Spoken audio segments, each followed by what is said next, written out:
अभी जान ला सुशील के दवा की जरूरत ना होखत तो हम खेत बेचे के बारे में सोचती भी ना। देखी रेट कम ना हो पाई। अच्छा तो ठीक बा, हम अपन परिवार से बात करके और कागज पत्तर तैयार करके रउआ से बतावत नहीं। बाकी सौदा रउआ पक्का समझे। हाँ, ठीक बा, प्रणाम। नमस्कार। नमस्कार।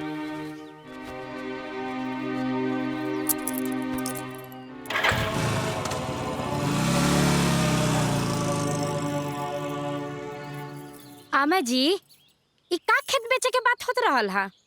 ओ बहू सुशील के दवाई खातिर पैसा नहीं खे त सोचनी है कि खेत बेच के त खेत बेचाई। बहू और कोनो उपाय नहीं खे। छुटकी के जितना गहना गुड़िया रहे वो तब सब बिका गई नहीं और अब खेत बेचे के अलावा और कोनो उपाय नहीं खे। हम कुछ नहीं जानत। खेत ना बेचाई त ना बेचाई। अरे रवा लोगिन दोसर रास्ता निकाली लोगिन। हम कह देता नहीं वो खेत में हमरा हिस्सा बा। आज खेत बेचाई, कल घर बेचाई, दुआर बेचाई, हमरे लइका बच्चा बा त हम रास्ता रास्ता भटक के डफली बजाई। खेत ना बेचाई त ना बेचाई, कह देनी ना। बहू बहू हमारी बात तो सुन। बहू ना बेचाई त ना बेचाई, कह देनी। गोड़ लागत नहीं दाता सब केहू के। ए बहू। रुकिए अम्मा जी। अम्मा जी, दीदी सही कहता रही। जर जमीन बेचला से समस्या खत्म ना हुई। जैसे हमार सब गहना बेच के ओकरो पैसा खत्म हो गई, ऐसे ही खेत के भी पैसा खत्म हो जाए। फिर का हुई? देखी माँ जी, इस समस्या के कोनो स्थायी उपाय सोच के पड़ी। बहू और कौन दूसरा उपाय बा बहू? नौकरी। नौकरी? नौकरी? हाँ माँ जी, नौकरी। अगर आप लोग इजाजत देती तो हम कोनो नौकरी कर लेती। अरे दुल्हन, ये तू का कहत बाड़ू? तू दुल्हन बहुरिया होके नौकरी करबू? अरे आज ले एक कुल खानदान से कोनो औरत घर से बाहर कदम ना रखलस और तू नौकरी करे के बात करत बाड़ू। तू नौकरी करबू तो गांव जवार वाले का कही है? ना ना बहू, नौकरी के बात दिमाग से निकालता। बाबूजी, लोग के कहा ई कुल मत सोची। लोग कुछ न कुछ तो कहबे करी। बाकी हमनी के ये परिस्थिति में मदद केहू ना करी। ऐसे में हमनी के का करे के चाहिए, यही सोची बाबूजी।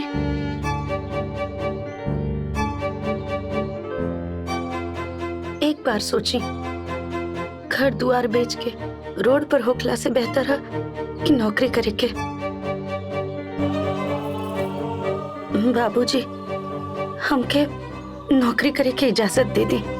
लेकिन बहू, हम हाँ कर भी देव तो नौकरी कहाँ मिली? हाँ बहू, नौकरी कहाँ मिली? नौकरी आज के जमाने में नौकरी मिलल इतना आसान नहीं खे। अम्मा जी, ग्रामीण विद्यालय में शिक्षा मित्र के वैकेंसी निकलल बा। कहीं तो हम फॉर्म भर दी। चिंता मत करी, कहीं दूर नहीं के जाए के, गांव के ही बच्चा लोग के पढ़ावे के बा। गांव में बा? हम ये तो बहुत बढ़िया बात बजी। गांव में ही पढ़ावे के बा। ठीक बा बहू। वाह वाह वाह, अब ई नौकरी करी है। आज जब हम नौकरी करे के कहत रहनी हा तो ओ घरी रउआ लोग के नजर लागत रहल हा। कहाँ गई लोग घरी मान प्रतिष्ठा मर्यादा रउआ लोग के? हाँ, अब कान खोल के सुन ली। अगर ई नौकरी करी है तो हमहू नौकरी करम। बड़को समझा कर। हम सब समझतानी अम्मा जी, हम बुड़बक नहीं खी। अगर ई नौकरी करिए तो हमहू नौकरी करम, कह देतानी।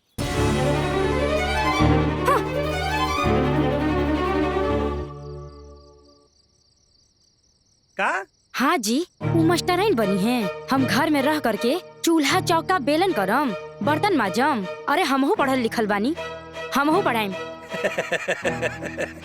का तू पढ़ा सकेलो? अरे हम दुनिया के पढ़ा देनी। इ नान नान गदेला के पढ़ाई में का रखल बाटे? हमरे जैसा आदमी रहल हा कि रवा के पढ़ात पढ़ात मनई बना दिहनी, न तो एको पैसा के बुद्धि ना रही। बात तो सही बाकी तू हमके पढ़ा के बुद्धिमान बना देलू। हमार बात समझे के कोशिश करा। एक्के गो सीट खाली बा। वो ममतवा भरत या ओके भरे न द। अरे ओकरा के नौकरी के जरूरत बा, वैसे भी वो घर ही के ही है, भरे द। हम कुछ सुने के नहीं चाहत, घर के होके चाहे बाहर के होके, हम भरम तब भरम। समझे के कोशिश करा न, जब दोबारा निकली तब भल्ली। हाँ ना हम अभी भरम। देखा भरा बन मुंह भरा बा, माना चाहे मत माना, लेकिन हमारा दिमाग मत खा। हमके सूते दो।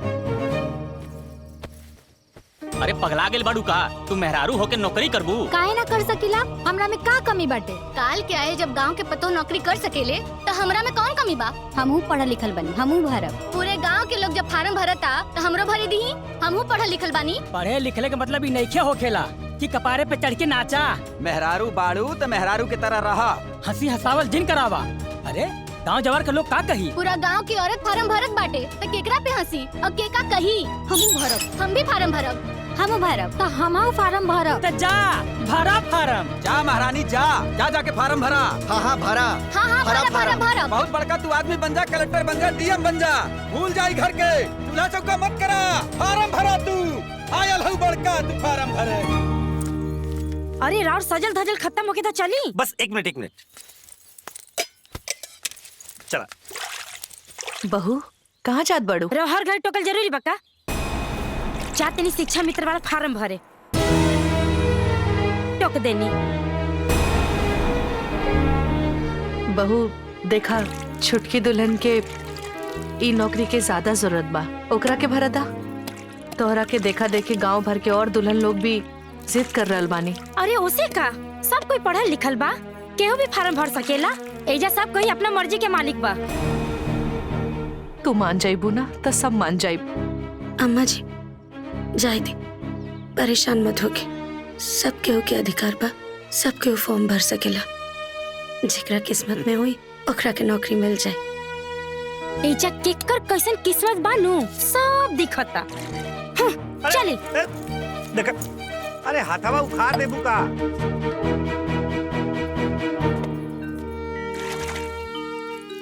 तू हट हम कर देता नहीं, जा तैयार हो जा, देर हो जाए। अम्मा जी बस 2-3 बर्तन बाचल बा, ओकरा बाद उनके नहवावे के भी बा, हम करके चल जाइब। ठीक।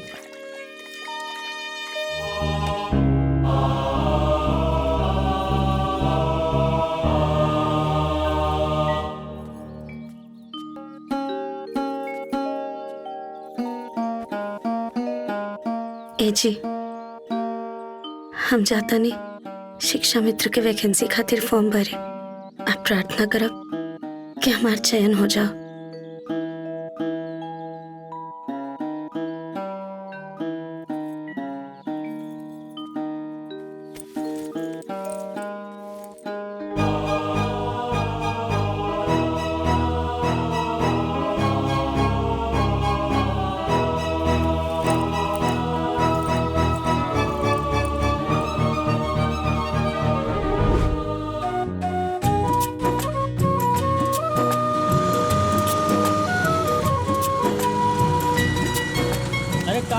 चाचा नमस्ते। अरे प्रणाम प्रणाम। इकुल छोड़ा, आज शिक्षा मित्र का रिजल्ट होके बाटे और तू लोग यहाँ बैठ के ताश खेलत बाड़ा। चले के ना का शिक्षा मित्र का रिजल्ट देखे? अरे चचा वह तो बतकही होत बाटे। हाँ एक ठो सीट बा, अब पूरा गांव भरले बा। हाँ तो बोला केकर होई? देखा केकर किस्मत चमकेला, के गांव का पहली नौकरी करे वाली महिला हुई। का भैया? हाँ सही कहला। जे केहू होई ओकर गांव के इतिहास में नाम दर्ज हो जाई। सही कहा तू, एकदम सही कहा। लेकिन ये रिजल्टवा निकली कहाँ? अरे बाबा चला ना, वहाँ प्राइमरी स्कूल के विद्यार्थी पे चस्पा होखी। आवाज अभी चला चल के देखा जाए केकरे माथे पे सेहरा बंधी। हाँ चला चला चला चला चला चला, चला, बंद कर। चली चली देखी। हे भैया हटा तनी हमनी का आदा देखे दा। अरे हटा। अरे अरे इ नोटिस बोर्ड पे तो नोटिस नहीं खे चपकल बा। पता नहीं कि रिजल्ट आइबो करी कि ना। हाई देखा दरवाजा भी अंदर से बंद कैले बाड़े लोग। अरे भाई अब तो भगवान जाने, हमरा तो कुछ समझे नहीं खे। अरे धीरज धरा भाई, अंदर कमरा बंद के लिस्ट बनावत हुई है। लिस्टिया बन जाए तब नोटिस बोर्ड पे चस्पा हुई। अरे चचा कैसे धीरज रखे, यहाँ मन तक बुलात बा। अरे ये गांव का मास्टराइन के बनी यह सोच के मना कुलाता। अबे थोड़ा देर में पता चल जाई के करे भाग में ही नौकरी बा और के बनी शिक्षा मित्र। के बनी? हम ही बनब शिक्षा मित्र। हमरा से केहू ज्यादा या पढ़ल लिखल बा का? तू ही तो एक लाता पढ़ल लिखल बाड़ू, बाकी सब एजा अंगूठा छाप बा।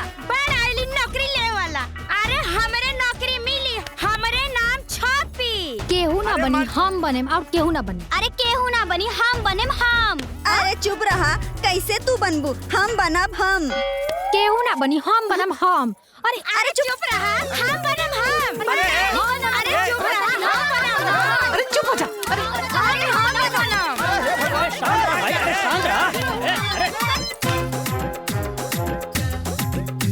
आप लोग को सूचित किया जाता है कि इस बार की शिक्षा मित्र की मेरिट लिस्ट सूचना पट पर नहीं चिपकाई जाएगी,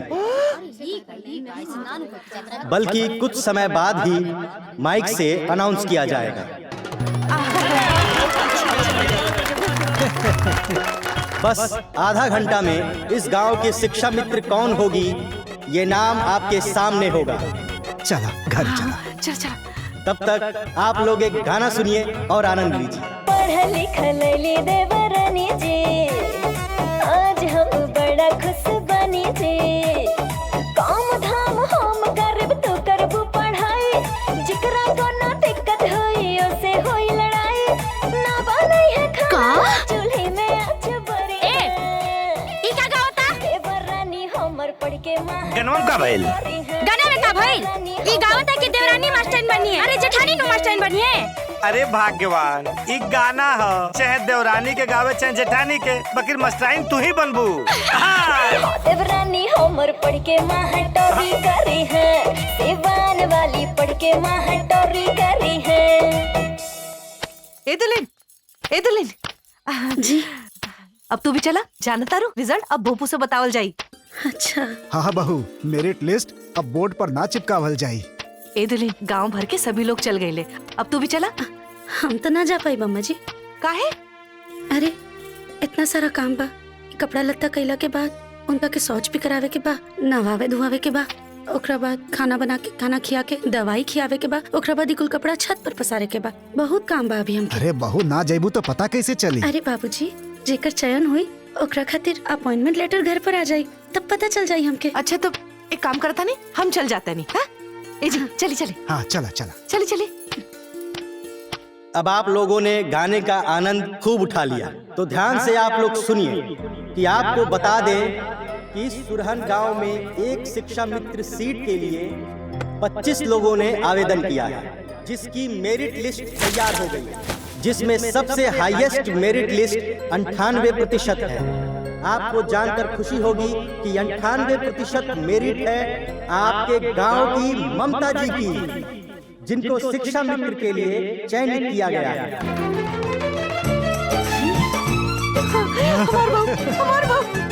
ममता जी बनती हैं सुरहन गांव की प्रथम महिला शिक्षिका।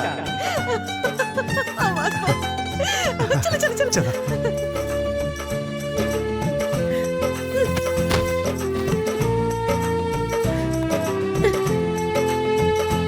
हम तो तहरा से पहले ही कहले रहनी ना, अब देख लू है ना भाई। अरे हमके क्या बता रहे?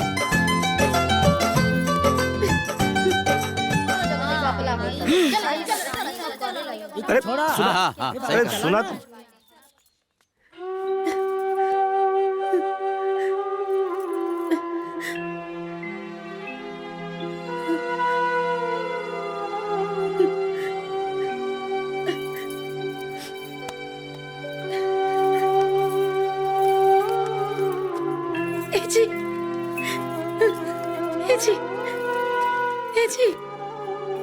जी सुनी ना, हमरा के नौकरी मिल गई जी।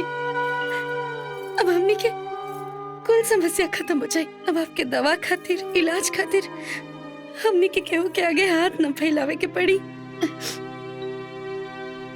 अम्मा जी के कितना चिंता होत रहे हमेशा, और बाबूजी के 2 पैसा ज्यादा कमावे खातिर ए उम्र में भी कितना बच्चा लोग के पहलवानी सिखावे के पड़त रहे।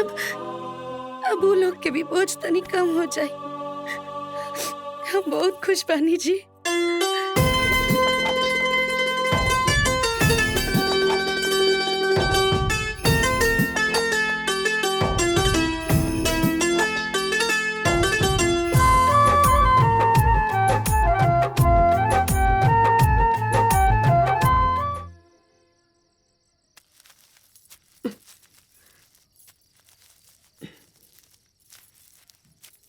बहू बेटी लेटर आयल बा।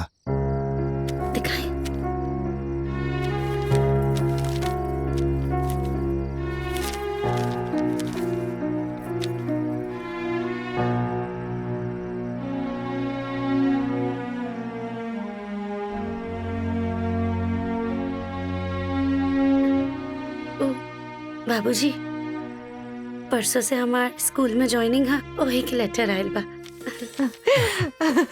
ये तो बड़ा खुशी के बात बा बहू। बड़ा मुश्किल से तारा के नौकरी मिलल बा। एकरा से बहुत बड़ सहारा मिली। अब तो तू अपन पति के दवाई अच्छे से कर सकेलू, केहू के ऊपर बोझ भी ना रहबू। बोझ? आई हो दादा, ई तो हमरा ऊपर सीधा कलक लगावतिया।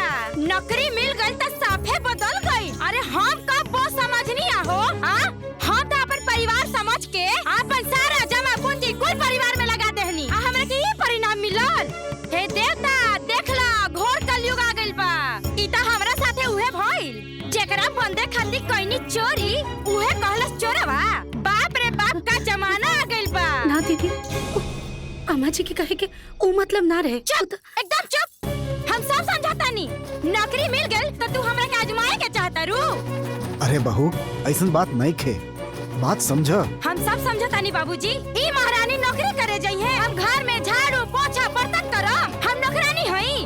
अगर ई नौकरी करे जाई है तो घर से हमरा के अलग कर दी।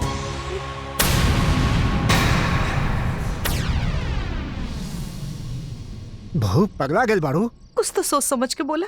हमरा सब समझ में आता।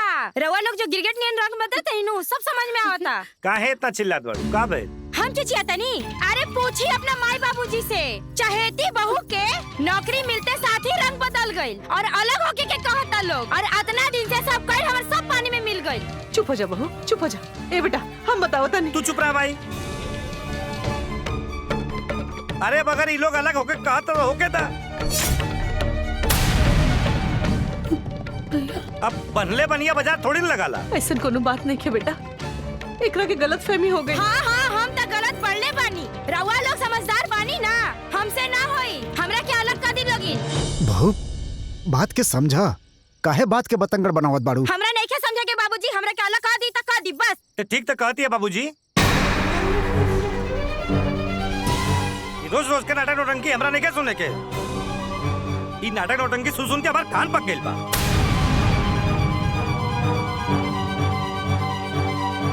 अब आज के बाद घर में दो गो चूल्हा जरी।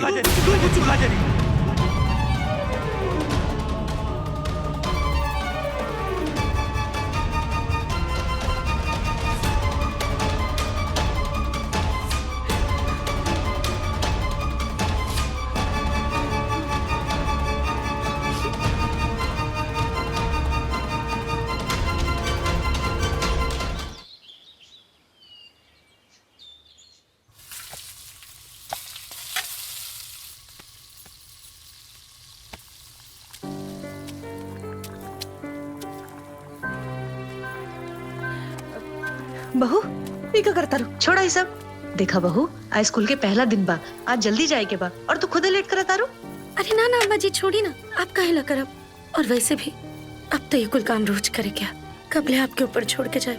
आप चिंता मत करी, हम कुल काम कर ले पर समय से पहुंच भी जाए। वाह वाह वाह वाह वाह वाह, छोड़ दो कह दी है। जांघर नु बढ़ गइल बा। अरे जब हमनी के ई घर में साथ में रहनी हजा ते एको हाली ना कहनी कि लावा हाथ बटा दीही। अब देखला कतना फरहरी आ गइल बा। अरे चुप कर दो, जब देखो पटर पटर पटर पटर। एक तो सवेरे से वो अपन पति के नला धुला के घर के सगरो काम करतिया और तू ऐसा बात करता रू। बड़ा सास पता के पैर उमड़ता। अरे अम्मा जी जाए दी ना, अब काहे चिंता करता नहीं, हम कुल कर ले, हम कहता नहीं ना। अब जाए बैठी।